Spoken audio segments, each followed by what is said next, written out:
The Great Debate. Roland Martin takes on far right-wing conservative commentator, author, filmmaker, and provocateur Dinesh D'Souza. Dinesh D'Souza, glad to have you here. I want to start this way. Politico had a story this week, and this is what they said in their story, quote, "Meanwhile, the white vote is increasingly coalescing around the Republican Party in the Trump era, leading to a racially divided political system. Florida's Democratic Party is now majority non-white, while the Republican Party of Florida, compared with Florida's general population demographics, is disproportionately white. The racial realignment of the parties may be disadvantaging the Democratic Party, which increasingly relies on voters with low turnout rates, while the most reliable voting demographic turns towards the GOP. Republicans often talk about Party of Lincoln, talk about what took place with the Voting Rights Act and the Civil Rights Act, yet the Republican Party today has a problem with black people. And getting them to vote for them, but even appealing to them. I agree. I think that's unfortunate. I think it is unfortunate that the racial polarization in the country is reflected in the racial polarization between the parties.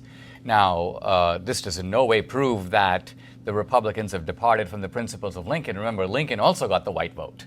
In other words, Lincoln was accused of being the white man's president. Well, first of all, black people couldn't vote, so obviously he got the white vote. Well, black people could vote in the North.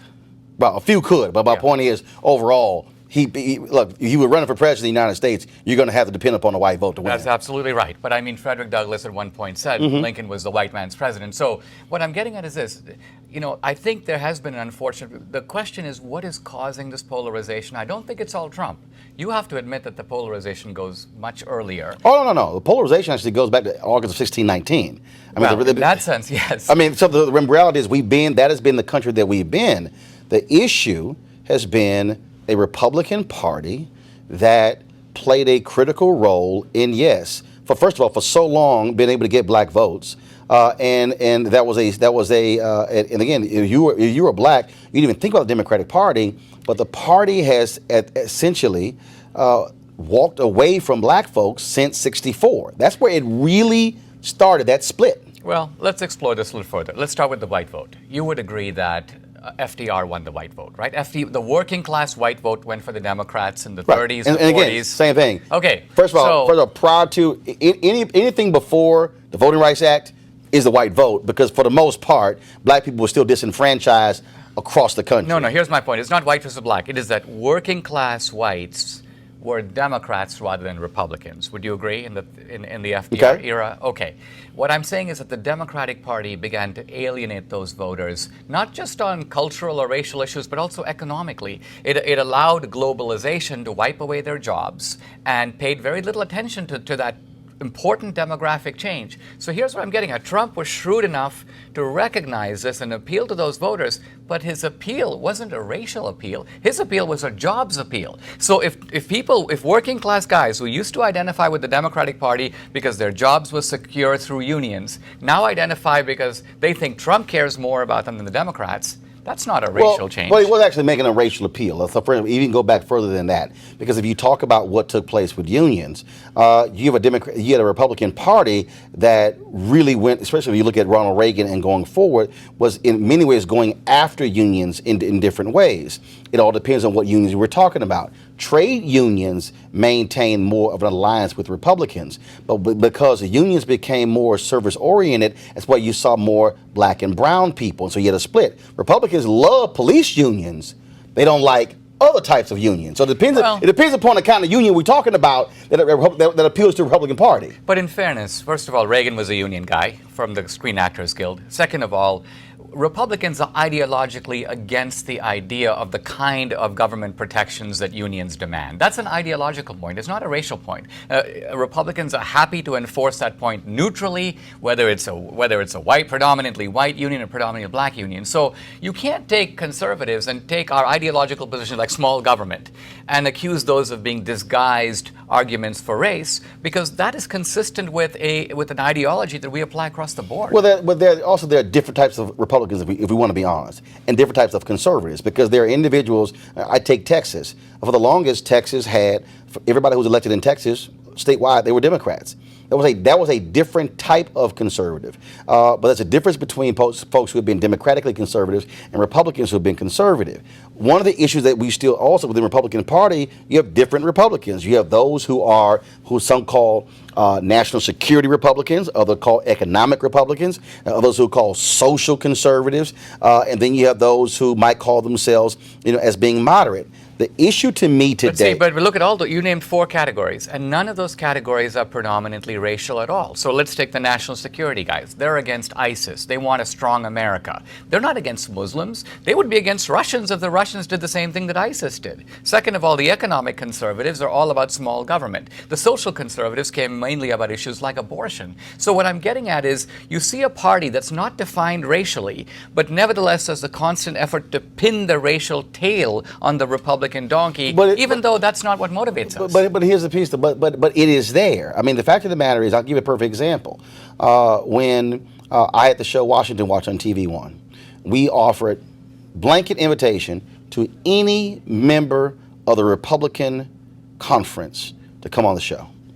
Anyone, at any time. Virtually no response. And in fact, they called Sean Connor, who was an African-American at the RNC. Hey, what do you think? And Sean said, y'all should go on the show. If you want an opportunity to talk to black people, this is the only television show that's a Sunday morning news show. Wouldn't do it. Tom Price came on. Pete Olson came on. Tom Price came on twice. Olson came on. When Alan West came on, I told Alan West the same thing. Alan West told his press secretary, he said, send an email right down to every press secretary in the Republican conference, and they should come to Roland Martin's show. He said he will give them a fair hearing and opportunity for them to talk about these issues.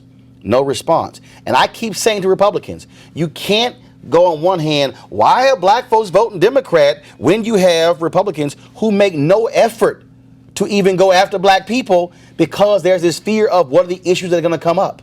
The Republicans, look, and I think Trump is in a different category here, but generally Republicans are scared of the race issue. And they're scared that they will be accused of racism and they will not know how to respond. How about you respond based upon issues? I couldn't agree more. But part of it being scared is because they have to deal with the realities also of policy. So for instance, on this show, we talk about the issue of voter suppression constantly. Republicans come, oh no, it doesn't exist. And I'm going, we're looking at it. When I bring up North Carolina, when the federal court said there was a laser-like targeting of black voters, Colin Powell, when he went to North Carolina, criticized Governor McCrory in his face and saying what you are doing when it comes to voting in this state is wrong and it's not fair to black people. And folks said, okay, whatever the hell, we don't listen to Colin Powell. He was a Republican, a black Republican, trying to tell them that. And I'm telling you right now, for black people, Trump can run around and talk about jobs all day. He can talk about all these other different issues. But for black people, there's nothing more fundamental than when efforts are put in place to deny them the opportunity to vote. Look, here's what I was getting at when I said that Republicans have this kind of fear. Just a few days ago, I spoke on a college campus, and somebody asked me a question about LBJ, and they were asking me about LBJ's supposed conversion from being a racist Democrat to a morally enlightened progressive. And I said, in my opinion, this conversion was highly suspect because there was very strong evidence that well into the 60s, in fact, post the 1964 Civil Rights Act, Johnson was regularly using the N-word. And I cited Robert Caro, I cited Doris Kearns Goodwin, I cited Barbara Dallek. Yeah, we got it. Okay, so the moment I said that, there were on a number of left-wing websites, Dinesh uses the N-word. And I'm like, I use the N-word. I'm actually accusing LBJ of speaking like that and quoting him and citing the historians who have pointed this out. But see, my point is, because I'm not a white guy, that attack doesn't stick. But if it was a white guy, he would freeze because it'd be like, oh, I use the N-word. Even though so what I'm getting at, the left does this kind of hit on you. Even though it's a smear, it's completely unfair. I'm not saying you're doing it, but I'm saying Republicans live in fear that when they're accused of using the N-word and it's some white guy, he doesn't know what to say and his career may be over because of so that's why they say, let's stay away. Well, first of all, you don't have to even use the N-word. You can simply say LBJ used the N-word. You don't have to actually use the word. I mean, so first of all, if you're white, all you have to say is, folks, here's evidence where LBJ used the N-word. Nobody's going to get mad because you said the N-word. You're probably going to get a little bit mad if you actually use the word. But here's the issue even with that. even with that, Republicans bring that up, but there's no denying where LBJ was on driving through those policies, how they would impact black people. Of course, now, the argument first of all, it's a whole. First of all, there were a whole bunch of white folks who used the N-word because that was just a common thing for them.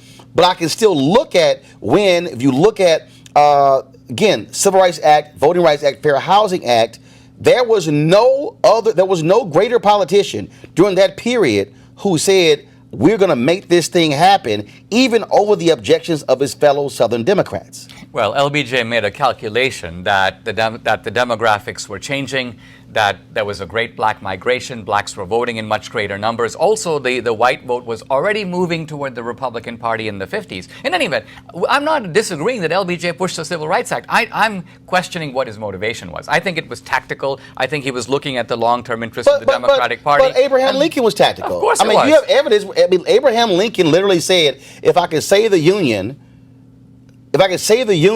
and slavery exists, fine. If I can save the Union and then get rid of slavery, fine. My goal is to save the Union. There's documented evidence of LBJ's feelings about black people, about slaves. And so there's always a motivation for a politician. The question is the end result of what they did. The reality is, with all the motivation of Lincoln, which of course Lerone Bennett laid out in his book Before the Mayflower, and all those different issues about Lincoln, the reality is Lincoln still signed the Emancipation Proclamation, which freed the free slaves in the territories that were involved in the Civil War. And then you had to still battle after that. And so you still had that issue. Same with LBJ. But the problem that I still see is this here, from a Republican Party. When I use the phrase, they're scared of black people, I'm telling you, black Republicans, who I've known all my life, it drives them crazy when their own party, they won't even listen to them. And they're sitting here going, guys, you will never get black people to listen to you if you're afraid to even walk into the room and sit and talk with them. Well, here's a profound exception to your rule, and that you may be surprised to hear is Trump. I mean, I don't know if Rasmussen is correct in saying that Trump's support among African Americans is 40%. Let's say that they're overcounting. Let's say it's 30%. Republicans normally have trouble, as you know, getting 10%. So a 30% would suggest that here you have a guy who doesn't have that fear, and here you have a guy who actually does have the fear. I don't think he does. Actually, he does. I've been at the table with him twice. You look at all the rallies he does. You're not seeing him doing rallies where there are black people. He won't. No, this is a fact. And I've been trying since he won't sit down with black media.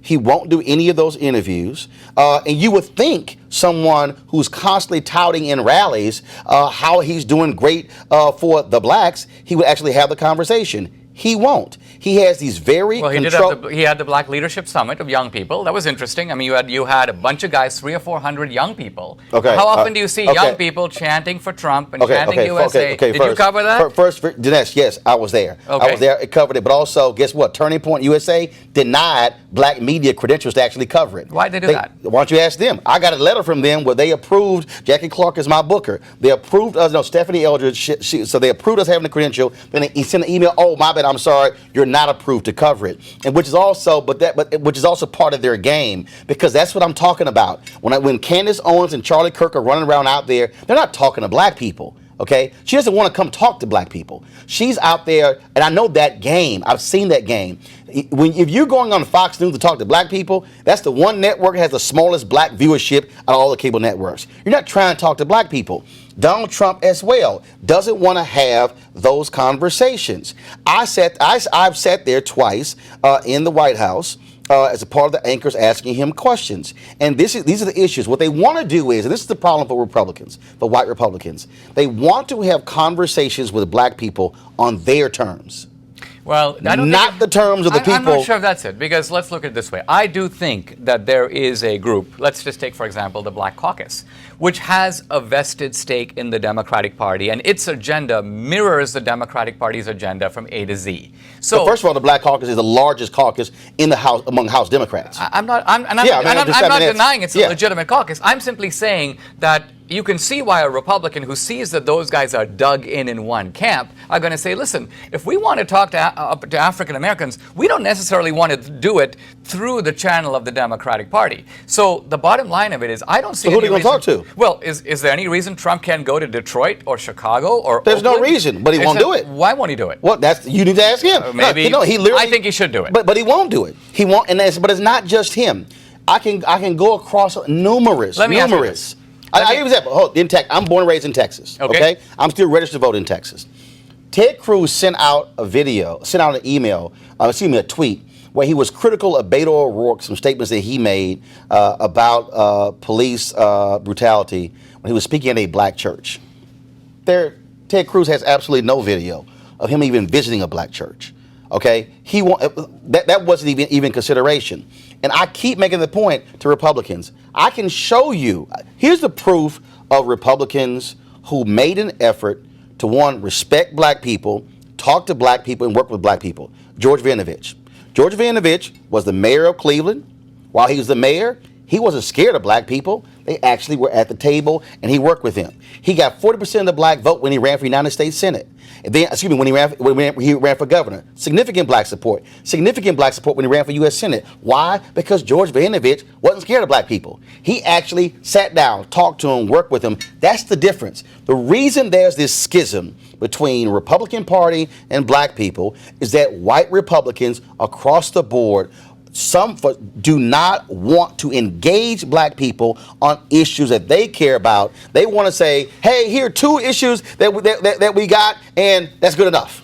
Well, now, there is another side to this that is a little bit firm but needs to be brought up. And that is that it is always a danger for any group to put all its eggs in one basket. So, for example, let's take the African American vote. If the African American vote is 90% in the Democratic bag, right? A Republican's going to say, look, I'm only competing for 9 or 10%. Maybe I can push it up to 12. Hold on. But ask why. I agree. Right. But ask why 90%. This is very simple. Okay. And I'll just this. I'm gonna just use an example that all of us can understand. You and I in high school. There's a woman. We want to ask her to go to the prom. You don't even talk to her. You don't even look at her. You don't even wave at her. But I do. Oh, your example doesn't work. No, here's the deal. If you don't even make the attempt, you're never going to get somebody. Right. If you don't even say hello to them, okay. if you don't even meet with them, and black people are smart enough to go, wait a minute. If you don't even come by, if you don't even talk to me, you don't even engage me, you're never going to get that person's vote because you don't exist to them. I know, but that mistakes the cause and the effect. Let me explain what I'm talking about. I've only seen him my whole life. Right, but you're acting as if blacks aren't voting for Republicans because Republicans aren't courting them more. There's a grain of truth in that, but the deeper thing is this. The black vote moved from the Republican Party, where it had been for 40 years, going back to Lincoln's days. Longer than that. I mean, it moved to the Democratic Party in the 30s. Well, it was moving there, and that also was because of Herbert Hoover and the Lily White movement in 1928, when you had white Republicans who were aligning with Southern Democrats with that Lily White movement. But even then, even in 1928, Ida B. Wells was still campaigning on behalf of Herbert Hoover, and Claude Barnett was saying, wait a minute, what's going on here? Of course, FDR comes in, but even Eisenhower got a significant percentage of the black vote. As did Nixon. Same thing. But so when you say the numbers, basically Republicans, where Democrats are today with the black vote, that's where Republicans used to be. Correct. And what I'm saying is that the bulk of that shift, about 2/3 of it, occurred in the 30s. See, Herbert Hoover got 2/3 of the black vote in 32. But FDR got 2/3 in 36. So that shift was not because of race. That shift was really because of the New Deal. It was a combination. Okay, but I'm trying to get you to understand, Dinesh, it was a combination of both, because there were numerous black leaders who would turn off. But would you deny in the 30s the Democratic Party was the party of segregation and the Ku Klux Klan? Of course it was. But guess what? White America was racist. America was racist. The reality is, after the Civil War, the Great Compromise of 1877, black Democrats called out the Republican Party for agreeing to the Great Compromise of 1877. Black Republicans said, y'all sold us out. And so Republicans agreed to that compromise, which put in place Jim Crow. But they still were able to get black votes. This is still the issue today. So, perfect example. I hear Republicans talk about 64 Civil Rights Act, 65 Voting Rights Act. Supreme Court gut section for Shelby v. Holder. Sensenbrenner, Republican, Wisconsin, has a bill, says, you know what, we need to address this. Republicans won't touch it. Goodlatte wouldn't even have a committee hearing. These are all Republicans. Okay? So when Republicans start talking about Party of Lincoln and look what we did with the Voting Rights Act, well, why won't you do anything about the Voting Rights Act today? Why won't you even have a hearing? Why won't you even address it? Because there's a lot of, it's like the immigration debate. The reason that, look, you're asking a different question. Why has there been a breakdown of the traditional types of compromise that parties can make? So, for example. No, that wasn't the question I asked. No. That wasn't the question I asked. But that's the correct question. I'll tell you why. No, the question I asked was, if the Republicans tout Lincoln and tout their support for the 65 Voting Rights Act, why won't Republicans today deal with the Voting Rights Act in Section 4 being gutted in Shelby v. Holder? Partly because the Republicans suspect that the Democrats' complaint about issues like voter ID and so on are a ruse for letting illegals vote. That's and nonsense. No, it's not nonsense. It's nonsense, Dinesh. If it's nonsense, why don't you address it? Dinesh, it's nonsense. If it's not an issue. I have, Dinesh. Here's what it is. How difficult is it to get an ID? There is document. First of all, how hard okay, hold on. Let me walk you through it. Okay. This what happened in Pennsylvania. Okay. The head of the Republican Party in Pennsylvania in 2012 stood up and said Mitt Romney is going to win Pennsylvania because of voter ID. That's what he said. Here are the games Republicans play. In Pennsylvania, they said, okay, if you don't have an ID, you can get a free ID, but you need to come into the office, sign the affidavit stating that, and then we'll notify you about the ID. The person goes back home. You have to come back in and physically pick up your ID.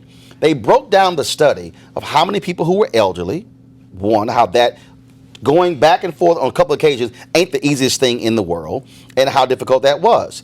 Not only that, in other places, they then said, oh, if I want to get my birth certificate right now, I can go to the Harris County Bureau of Vital Statistics to get a birth certificate. This is a certificate that shows when Roland Martin was born in the hospital. Republicans said, no. You need to get the one with the raised seal. Now, even though this is an official state document, they then said, no, have the raised seal. You had some folks who were married 50, 60 years ago. You got to have your marriage certificate.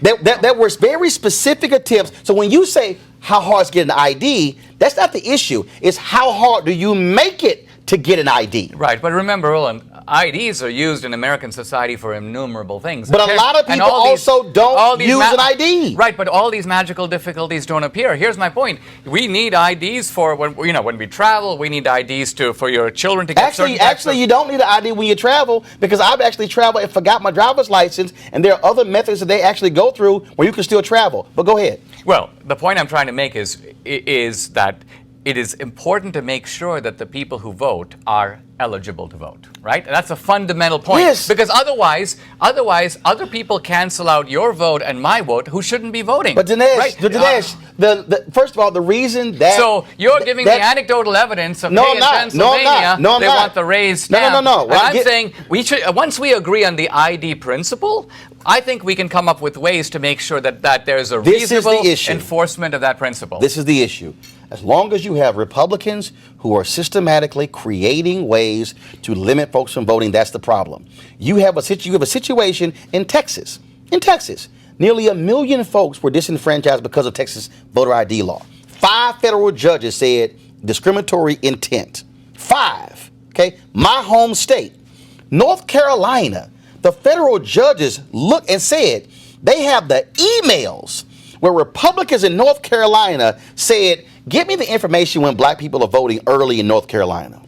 Got it to them, and they said 70% of black folks are voting in the first week. Okay, we're going to limit early voting locations in the first week to just one early voting location. They literally devise methods to deny folks from voting to make it harder. We know in Wisconsin, when the voter ID in 2016 was approved by the Obama Department of Justice, a federal judge called in Governor Scott Walker's office and said, why are y'all dragging your feet on the issuing of voter IDs? So even though there was a voter ID that was approved, then they were slow in getting it out. And the federal judge said, what the hell is going on? Studies show that upwards of 200,000 people, not just black people, but elderly white folks, were impacted by them dragging their feet on voter ID. The point is this here. And I'm telling you, the one fundamental issue that will always get in the way of black folks even listen to the Republican Party is as long as they are putting in place things that are making it harder for folks to vote and it's precision-like targeting, black folks will say, I'm not going to deal with you. And that's a fact, Dinesh, that even black Republicans are trying to tell their own party, y'all need to stop this. This is not making our job easy. Frankly, Roland, you are raising an issue that I'm not fully knowledgeable about, and so I'm trying to be sympathetic. Dude, and I'm trying to think out loud. But I will say this: I've lived it. Yeah, I will say this. I think that the issues you're raising are quite legitimate. But I will say this: I think that where Trump needs to go is he needs to offer genuine ladders of opportunity where there is Democrat-created dependency. In other words, what does that mean? Well, here's what that means. That means that what's Democratic dependency? Democratic dependency is that you have whole areas of this country in which there is a lack of jobs, there's terrible education, there's a lack of opportunity. Okay, hold on. True or false? Why is that? Why is that? That is basically because the Democratic Party has created a system, essentially a culture. Remember, these are one-party states. A lot of these inner cities, not to mention the Latino barrios, not to mention Native American reservations, they harvest 90% of the vote for the Democratic Party. So the Democratic Party has these voters where they want them. You have to admit that if these places were transformed, if there was entrepreneurship, Starbucks, new initiatives, jobs, then these voters go up for grabs. Hold on. Did you just completely, literally leave out 399 years? I'm talking. I'm talking about. Are you telling me that with trillions of dollars being spent on Oakland, St. Louis, Detroit, that there is no way to produce better results than we've seen? These are places that are as badly off as they are since 1968. But see, this is it's not 1699. No. This is the mistake again that you're making, that you're not looking at. First and foremost, if you go from August of 1619 to 245 years of slavery and 10 to 12 years of Reconstruction, and then, of course, Jim Crow comes in 1877, and that thing extends to 1968, let's say 1970, the passage of the Fair Housing Act and all those different things like this. This is 2018. If you use 1970 as your barometer, we're only talking about black folks being technically fully free Americans for 48 years. Next week, November 14th, I'm 50, which means I was born into an America that I was not technically a fully free American. I have met individuals who were the first African Americans. I met a guy at the Treasury Department for an event. He was the first black person to ever work at a bank in the entire state of Louisiana. He's hired in 68.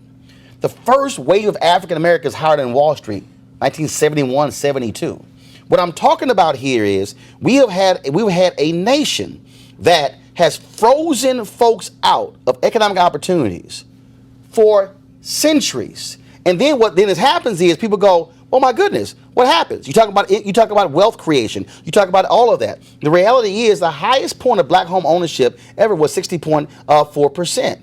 We saw during, of course, of the recession beginning in 2007, 53% of black wealth wiped out. When you look at these cities, what people don't want to say is, okay, what created these cities? How did redlining create these cities? How did impacting folks and compacting them in districts create these sort of pockets? See, that's the deal. Every time Trump talks about Chicago, he doesn't want to deal with the economics of Chicago or the education of Chicago. He only wants to talk about the law enforcement of Chicago. And that's the piece that he doesn't. And I've questioned him at the table, and he doesn't have an answer. Right, but I would say in Chicago, as in these other cities, educational spending has risen astronomically. It has risen by leaps and bounds, and the schools haven't gotten better. And yet I don't see Jesse Jackson out there protesting at the schools, demanding the superintendents resign. I don't see efforts to transform the schools. Dinesh, have you been to Chicago? I have. Okay, when you say you don't see it, he's done that. No, but he's not. Dinesh, I lived in Chicago for 6 years. I covered it. I ran the Chicago Defender at a radio show on WVON. What you just said is not true. I have literally seen it. Jesse Jackson, as a particular high school in Chicago, when one of the schools where he visited, where they had a school pool, no water in it, dilapidated, and where he went to Arnie Duncan and said, how in the hell you got a school that this is dilapidated? This needs to be repaired. He's done that. He's done that. And so what you're saying he hasn't done, he's actually done. No, I'm not saying that. I'm saying that the Democratic Party runs Chicago, right? If they wanted to fix the schools, are you telling me they're incompetent? They don't know how to do it? Oh, I'm telling you exactly. First of all, let's deal with Chicago. Harold Washington ran for mayor in 1983, and when he went to the north side of Chicago, he campaigned with Walter Mondale, and their cars were pelted by eggs because white folks in Chicago said, "We don't want you. We don't want this black man to be mayor." See. I know all that. No. Hold Dinesh. But this is what you're missing out on. So you keep saying Democrats. I keep telling you white.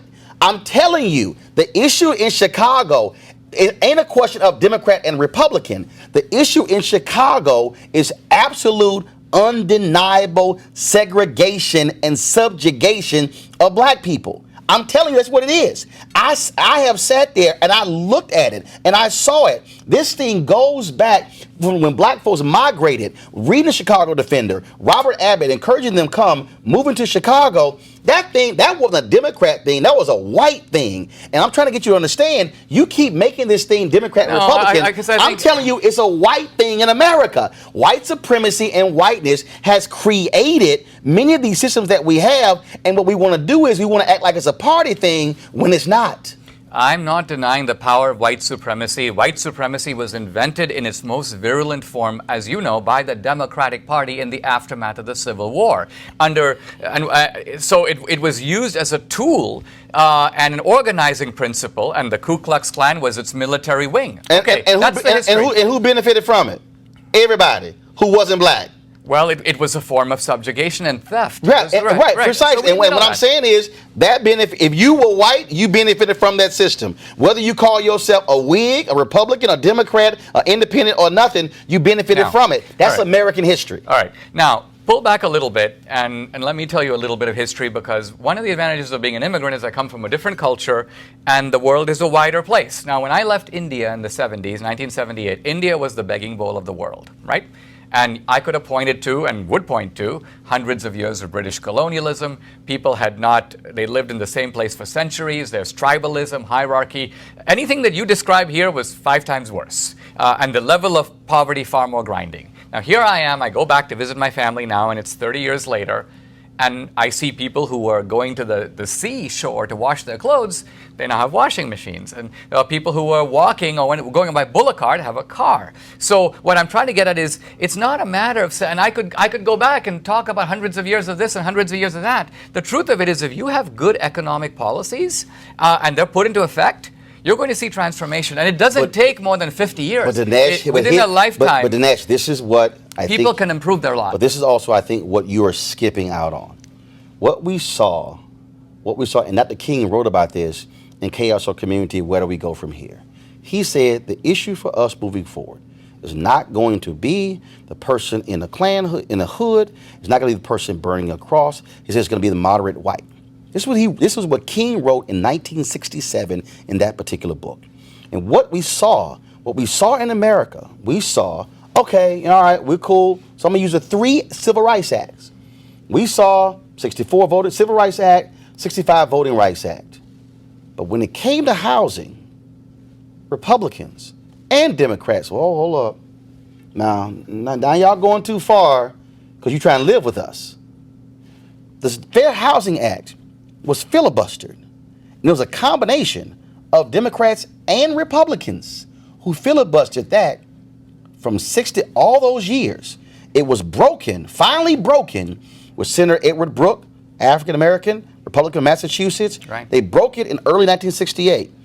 It was still filibustered in the House by Republicans and Democrats. The only reason the Fair Housing Act was even signed into law is because King gets killed on April 4th, assassinated, murdered. And on April 5th, LBJ sends a letter and said the best way to honor his life is to pass the very bill that he fought for.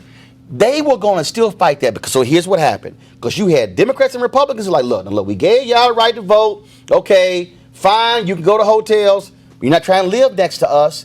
And that speaks to where America was. And then what then happens? Our neighborhoods is there where you had so much impacted poverty.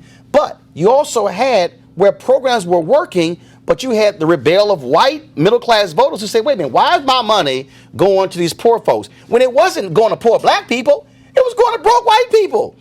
I mean, when we talk about how do you transform, Republicans love talking about inner cities and how bad they are. Man, I'm from Texas. I can go show you some broke-ass rural city places that are filled with white people, and they vote Republican, and they still look the same, and nothing is happening. And so what I'm trying to argue is, if you keep making the argument that these programs are about black people in inner cities and Democrats, I'm not saying that. I'm telling you, in America is, you broke, you not broke, but race has been at the core of so much of our economic policy, our political policy, our social policy, and we can't deny it. And I don't deny it, but I also do think that there is a possibility of getting frozen in the past. And here's what I mean.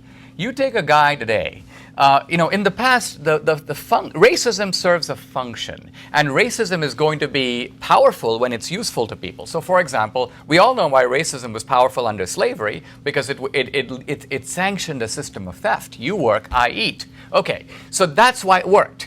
Under segregation and Jim Crow, racism was a form of oppression, sharecropping, ways of exploiting the guy at the bottom. Now, what I'm getting at but also still using police to enforce that as well. Why? Well, here's what I'm saying. Today, you have a white guy who doesn't have a job. Throwing folks in jail specifically, throwing folks in jail in a peonage system specifically to provide free labor to those very companies that also grow America, and it was still a free system.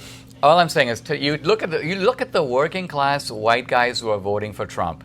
What are they getting out of racism? Nothing. Are they exploiting blacks in any way? No. Are they discriminating against them? No. Do they have jobs to give them that they're denying them? No. So why do they believe it though? Why do those white men believe that, oh my God, they're taking our jobs? The focus groups data show it. The concerns of the white working class have far more, I think, to do with illegal immigration, because there is a competition for jobs. You don't deny that a guy coming across the fence who's willing to work for less is an economic challenge to a guy who's living on the margin. Well, so there is a competition for jobs. So his fear is not irrational in that sense. It's not anti-Mexican. Look, if there were Chinese guys or Indian guys or guys from Ireland across the border and they were swimming across the Rio Grande, you'd have the same concern. So why then, when you look at the focus group data, then when you look at the studies that are done, where you have a racial animosity among those white Trump voters that exists? The days after the election, Thomas Etzel writes to the New York Times. I've seen all that. But that exists. There is this whole view. There's this white fear that folks are gripped in. And see, here's the mistake that we keep making. And again, I go back to what King wrote. And Bernie Sanders just talked about it. He said, well, these people are not necessarily racist, but they were uncomfortable voting for this guy right over here. The issue that we still have is, the problem we have in this country, we go, racist. No, they're not racist. As if racial feelings and perspectives and viewpoints somehow don't inform people's views. I watched Morning Joe during the election. I'll never forget.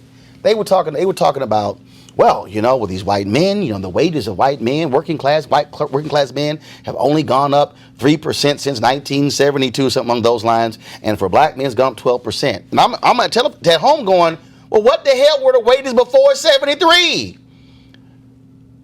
I'm like, dude, we were locked out of so many systems. Hell, of course the annual wages of black people are going to go up. We were completely locked out of a system. Yeah, see, people are walking around as if what took place never existed, like we all started on the same starting line, and like, well, I don't understand why it's increased for them and not us. I don't think that's the issue at all. Here's what I think. But it's in the data. Here's the point. When a group experiences downward mobility, they blame somebody. Their situation, that's not supposed to happen in America. Very few groups have seen this. Very few groups have actually been going like this and then like that. Now, there are people who are stagnant and there are people who move up, but this downward mobility is even more traumatic when other people are going up. So the white working class is looking around and seeing that we've seen enormous American prosperity. I mean, when I came to America, the Dow Jones Industrial Average was, I don't even remember what it was, but it was in the hundreds. Okay, but 20,000. But here's right there. And this is the thing, and those white working class folks should realize. The Dow not about them. First of all, half of America doesn't even invest in the stock market. Okay? That is not about them. Okay, it's not even close to it. I'm using the stock market as simply a metaphor because it represents all the companies. So it reflects the state of the economy. But the problem with that, it's not your investment in the stock market. But the problem with that is that we go, oh, see, we're doing better. No. They are doing better. You're not doing better. When you look at what has happened in this country, we saw with the carrier workers. Trump came in, I'm going to save your jobs. Okay, they gave them some quick tax credits that lasted 6 months. And Kerry said, we're out of here. Automation is what's killing them. The issue that we're having with many of these people who are living in the middle parts of the country, where it's 90+% white, okay, they actually think we're going to go back to old America. They think, oh yeah, that one company is going to come back, it's going to supply this entire town with jobs, it's going to feed the general store and the restaurants and the coffee shop. That ain't happening. And they're sitting there going, oh, but Trump told me it's going to happen. It ain't happening. Well, when's the last time you went to a bank? Well, I go to the bank. Okay, I haven't walked to the bank in I don't know how long. I know. Do you know how many jobs have we lost because of that? Because of technology. How many jobs have we lost because of automation? You have immigration, you have globalization, which is to say free trade, and you have technology. And that's a perfect storm. You have 3 gale force winds that have been blowing against, wiping out whole industries. And the Chamber of Commerce that loves the Republican Party, they don't mind globalization. They don't mind trade. They love, and wouldn't you agree that the Democratic Party has not offered a serious alternative on any of these 3? On what? Globalization, what's their solution? Here's the deal. Trade. You have two parties. Let me go back to this. So until Trump started addressing all those 3 issues, Trump addresses globalization, he addresses immigration, he addresses trade. So if you're a working class guy, I agree, you're not going to get the country's store back. But if you want one guy in the entire landscape of American politics who's actually talking about the 3 things that have wiped out your job, in a sense, destroyed your community, undermined even the cohesive bonds of family, and if there's one guy who at least seems to understand, it's Donald J. Trump. So why do those people then still hold racial animosity against black people? I think, unfortunately, some of the blame I lay at the feet of Obama. How? Because I think that Obama used, in an Alinskyite way, racial polarization as a tactic. How? Give me an example. Well, in Obama's case, there was ever a direct attempt to address these African Americans. I never saw Obama in the inner city. I never saw him actually talking about those issues. But what he would do is he would look for incidents. The Ferguson riots, for example, were really good. Before you go there, you say, I didn't see him in these inner cities. You do know he was a black man, right? I'm not saying he never... No. Let me walk you through it. I do know you do know he's a black man. I do. And you do know, being the first black president, you had white resentment as to, okay, Miss PT, I'm going to talk to you as being a black man. When you're a black man in a white America, what happens is there's a duality that exists. There's a game that you have to play. You've got to talk a certain way, dress a certain way, act a certain way. And what happens is the things that you do in order to move forward in this society, to appease mainstream, is to operate in a certain way. So I can't talk about certain things. I can't address certain things. I can't go certain places. I'm telling you, I spent 6 years at CNN. It was the same thing. It was like, oh no, you shouldn't say that. You know what? You should sort of dress this way because that'll be let me ask you this. But I'm following me.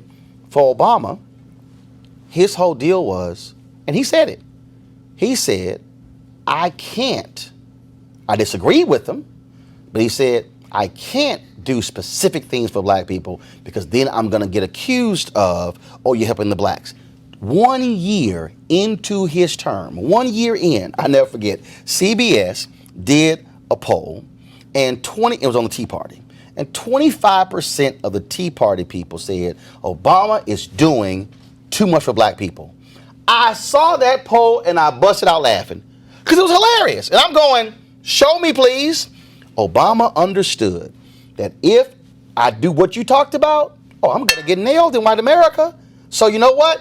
I got to talk. I got to be about race neutral. I got to speak about policies that lift all boats. That was a language that he used. I understand what you're saying. And that's what happened. Look, I agree that with regard to issues like affirmative action, Obama had to tread carefully because he had to show... No, not affirmative action. No. Let me say what I'm saying. What I'm saying is that the areas that have the deepest urban blight are under the control of the Democratic Party. The mayors are Democratic, the city officials... Who are the governors? The governors are Democratic. The governors are the whole state. But I'm just saying... Yeah, but also the governor's still over that area. The governor oversees the whole state, I agree. But I'm just saying there's a whole educational establishment. But you can't. See again. Here's what I'm saying. Obama had. You go ahead. Well, all I'm trying to say is, if somebody wanted to create an entrepreneurial revival in inner cities, that's not targeted to blacks. It's aimed at improving our cities. Our city life is terrible in this country. Okay, so Dinesh, how do you then completely ignore when Obama was trying to present that level of agenda that got blocked by Republicans? Because Obama had an anti-business gene that he seems to have. We don't need to debate this, but he had a resistance to entrepreneurial capitalism. No, he didn't. Yes, he did. He didn't. Yes, he did. I mean, see, here's the deal. You can't have it both ways. You can't present this argument that, well, Obama didn't do this, and we're going to blame him for it, and then as if Republicans were sitting there going, you know what, we would more than welcome this legislation. They weren't. Their deal was, we're not going to pass anything that you actually want. And when you talk about still blaming Obama, that's just nonsensical. What you had here was, you had these incidents that were happening across the country, and there were people who okay, we don't want you to address them. Even when he addressed the issue with Skip Gates in Cambridge, it's as if Sean Hannity never even heard what he said. They said, he called the cops stupid. No, he didn't. What he said is they acted stupidly in arresting him after it was determined he lived there. That's what he said. I listened to it multiple times, but they took that as saying, Obama hates cops. He called them stupid. That was a lie. What he was saying is, yes, it was stupid to arrest the man after you've already established that was his house. And every black person who was watching it going, yeah, no kidding. Hell, I lived there. Why in the hell would you arrest the guy and that's his house? But Obama gets criticized for that. His white advisors come in. Hey, we got to downplay this. We got to knock this thing down because, you stepped in it. Obama said, hell, I'm not sitting there walking that thing back. Get the hell out of the Oval Office. Then they go back. No, he's got to walk it back. 2-3 days go by. It's all on conservative radio. It's all on Fox News. Now we got to have the beer summit. That point right there, Obama gets gun shy on the issue of race because how he was attacked for a comment he never made. So what you may be saying, if, what I think is very interesting about this conversation is you have, here we are, the two of us, we are clearly living in two different moral universes because you just described living this dual life. And of course, I know about it. I've read W.B. Du Bois, Richard Wright. I gotta live it. I know it. I don't live it. And I have to ask myself a little bit, are you describing an experience that is unique to African Americans in this country that applies to no one else? Actually, no. The answer is yes. The answer is yes. Okay. Because the reality is no other group has the history, has the ingrained history that we do. No other group. There's no. Correct. I agree. And that's part of the issue. So, for instance, so Republicans take control of the House and the Senate, they're debating on the floor of the House, and the Republicans want to get rid of an Obama-era law that targeted discrimination in auto lending. Their argument, this is hurting business. Black folks are going, no, it's hurting us because the data was there. The data showed that when somebody black came in, they were offering them higher interest rates when it came to vehicles than somebody who was non-black. What do Republicans do? Let's get rid of it. And Maxine Waters is on the floor arguing with the Republican on it, and that's the example I'm talking about.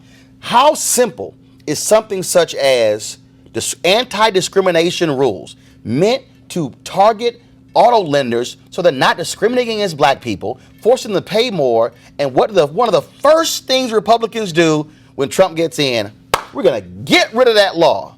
And I'm sitting there going, Republican, this is why black folks won't vote for you. And so we talk about this whole duality. Here's the deal.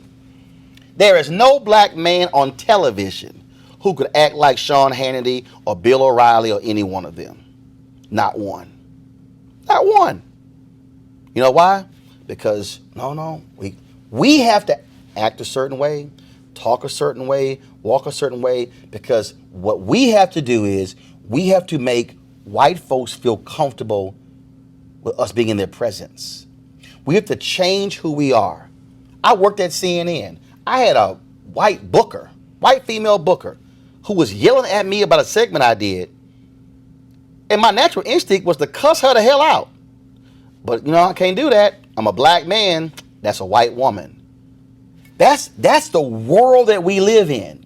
And what I'm saying is we have to understand how this still operates. We run the videos on my show all the time of some white woman calling the cops on a black person selling lemonade. On the other day, this woman called the cops on a black man because she said his car was 2 inches in the crosswalk. Stuff happens to black people that don't happen to other folks, Dinesh. No, look, and so here's the point. So imagine being black, and that's what you got to deal with every day. That the level of silliness that exists just walking, barbecuing, selling lemonade, just being black. And you try to be an entrepreneur, but damn, you're going to call the cops on me because I'm selling lemonade, and you ask me, I don't have a permit. Well, I will tell you that, look. It don't happen to white kids. Yeah, I have been in the precincts of the conservative Republican Party for 30 years.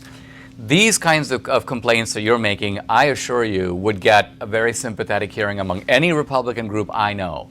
The caricature that these are white nationalist Ku Klux Klan guys, nonsense. That's not true. I'm not saying that there isn't a constant political rivalry between the parties. I'm not saying that the two parties do whatever they can to undermine the other party's prospects. But I am saying this, that if you're making arguments that fit within, I would call it the colorblind principle. The colorblind principle basically means the same rules apply across the board. If a white guy wants to get certain terms to get a car, a black guy should have the same terms. I'm saying that colorblind principle is, in principle, as far as I can see, it has no resistance on the Republican side. Now, why? Because I'll tell you why. So why did they get rid of the law? Why? Because in some of these cases, the Republican suspicion, and we can debate the individual case, is that the law is actually trying to do something else other than enforce a clear colorblind principle. See, Dinesh, Republicans are not against. Dinesh, here's the deal, though. The data is clear. They have the data. It's there. Well, I've seen the data on bank lending. I haven't seen the data on automobiles. Look, I can tell you right now, as a black man, when me and my former wife went to go buy a house, you know what they asked for? They saw our income, and they said, can y'all bring in deposit slips? I said, hell no.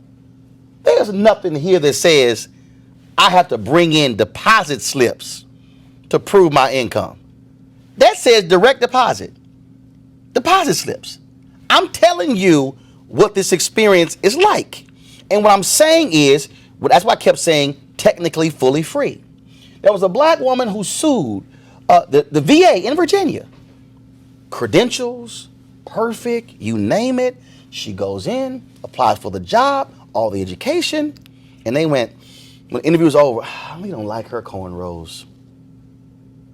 They didn't like her cornrows. She sues, she wins. Taxpayers got to foot that bill because of that. And that is a part of the black experience in America. And what I'm saying is, you said it would get a sympathetic ear from Republicans. Yeah. What Republicans, but you're gonna have to prove it, because I'm telling you right now, there were a group of black Republicans in Illinois when I lived there. They had a meeting with the Republican Party in Illinois, and they came with their charts and everything showing what we can do when it comes to trying to get black votes. Great presentation. This is the first question when they got done. Guys, we are not gonna support welfare. The black Republicans went, who the hell even brought up welfare? That literally was the first thing they said.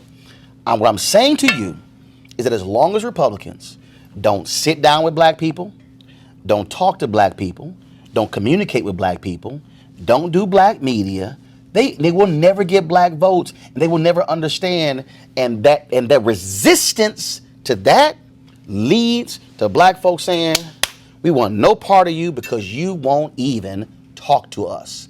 And I am living proof. And the last example I'll give you, Mitch McConnell, when his book came out, Strauss Media was booking his radio tour. They booked him on the Tom Joyner Morning Show. Largest urban morning show in America, 8 million listeners. They were like, they called back, Roland's gonna be doing the interview? Yes, he did the interview. What is he gonna ask them? What are you gonna ask him about the damn book? And obviously, the news of the day. No, we're gonna go ahead and cancel. Why are you afraid to come on a show with 8 million? Because you're afraid to actually get asked a couple of fair and tough questions? He was the majority leader. I frankly don't. It's nonsensical. It makes no sense to me because I think that the Republican philosophy today is exactly the same as it was in Lincoln's day. It's the philosophy of the self-made man. It's the philosophy of a guy who starts at the bottom. Well, they sure don't act like it. No, they do act like it. But what you're saying is that they are inattentive to a unique experience of African Americans that's not, because, look, the Republican message gets through to a lot of people. You're just saying that blacks are a special case. Now, I'm saying if you have a special case. No, what I'm telling you is, when I look at that, when I see that the North Carolina Republican Party specifically targeted black people when it came to voting, they have the proof. It's sitting right there. What I'm telling you is, when I am living proof. I have had the only national television show that speaks to African Americans for the last 9 years. Three white Republicans, one Latino Republican, only because he's a Texas A&M graduate, Bill Flores, and then the black Republicans come on. Senator Tim Scott came on, Michael Steele came on, Ben Carson came on. I've interviewed every major black Republican in the last 25 years. White Republicans will not come on, and you got to ask yourself, why? Why will the black Republicans come on and not the white Republicans? Why? And that's the GOP's problem. Well, it is the GOP's problem, and I think that I'd like to see Trump address it more frontally. I'd like to see him. We're still waiting on him. Yeah, but I think you have a better chance with him than you might have had with a lot of other guys who may seem more close to you ideologically. They get an invitation. They get an email every single month from me to have that sit down, and they have yet to even schedule it, and most of the time don't even respond. We'll see. We'll see. Dinesh D'Souza, appreciate it. Thanks so much. My pleasure. That's it for this special edition of Roland Martin Unfiltered, The Great Debate. Roland Martin and Dinesh D'Souza.